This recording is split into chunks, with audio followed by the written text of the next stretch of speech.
আমরা মাননীয় মন্ত্রীর কাছে এই ব্যাপারে সুস্পষ্টভাবে জানতে চাই, because all of us Right. more or less suffering from this problem.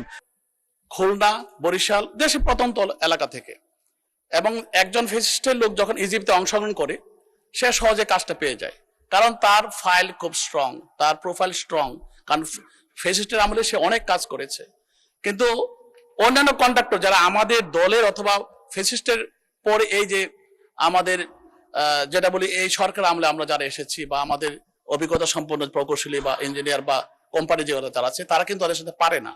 আমার প্রশ্নটা হলো যে তারা পর্দার আড়ালে থেকে কাজগুলো পেয়ে যায়, এই কাজটা বিক্রি করে 3-4টা বিক্রি হওয়ার পরে লোকাল একজন প্রতিনিধির কাছে আসে। তারা কোনোদিন কাজ ওই স্থানীয় ওই কনসেশনের কোনো একটা কোম্পানি ছাড়া করতে পারবে না।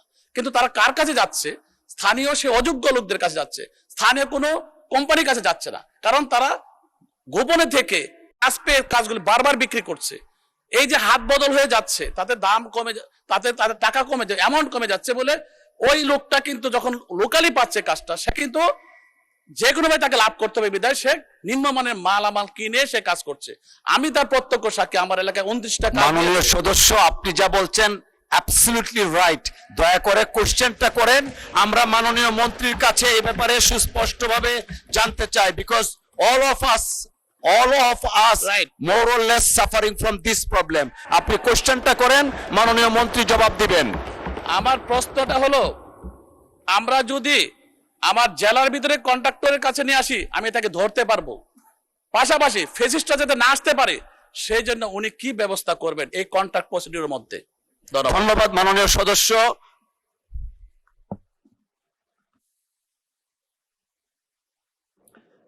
মাননীয় মন্ত্রী দয়া করে যদি